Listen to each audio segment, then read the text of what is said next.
और चलिए अब खबर पश्चिम बंगाल से, जहां ईडी की छापेमारी के बाद सियासी बवाल मच गया है, जिसके विरोध में दीदी आज प्रोटेस्ट कर रहे हैं। जबकि ईडी ने आरोप लगाया कि मुख्यमंत्री ममता बनर्जी ने छापेमारी के दौरान रुकावट पैदा की है।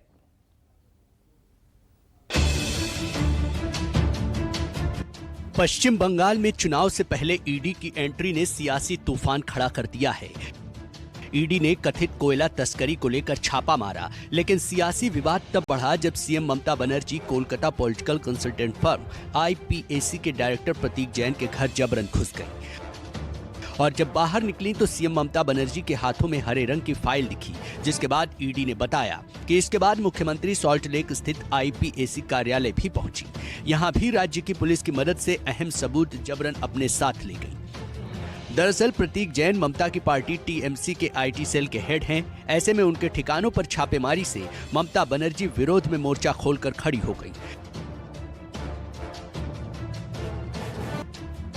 सवाल है कि बंगाल में चुनाव से पहले ईडी की एंट्री क्यों हुई? क्या इसके पीछे बीजेपी की सियासी चाल है, या इसी के विरोध में ममता बनर्जी ने ईडी की छापेमारी का विरोध किया और ईडी की इस कार्रवाई को राजनीति से प्रेरित बताया?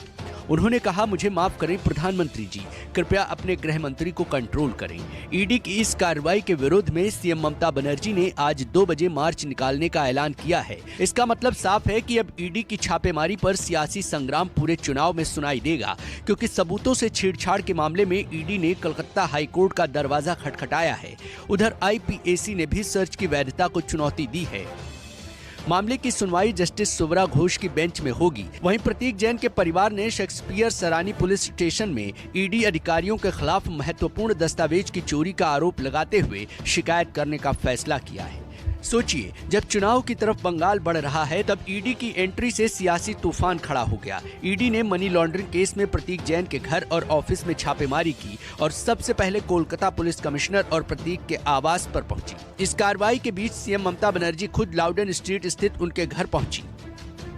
ममता वहां कुछ देर रुकी। जब बाहर निकली तो उनके हाथ में एक हरे रंग की फाइल थी। इसके बाद वो आईपीएसी के ऑफिस भी गई। आरोप लगाया कि गृह मंत्री मेरी पार्टी के दस्तावेज उठवा रहे हैं। इस आरोप के बाद ईडी ने सफाई में कहा कि सिर्फ बंगाल के 6 ठिकानों पर छापेमारी नहीं की गई, बल्कि दिल्ली के 4 ठिकानों पर भी कार्रवाई हुई।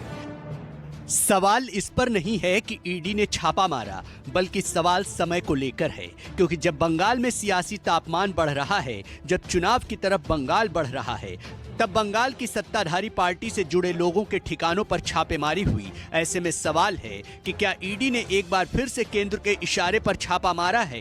क्या ये कार्रवाई राजनीति से प्रेरित है? और अगर ऐसा नहीं, तो फिर इस वक्त छापेमारी क्यों, जब सियासी दलों को सियासत करने का मौका मिल जाए? Bureau report, news 24।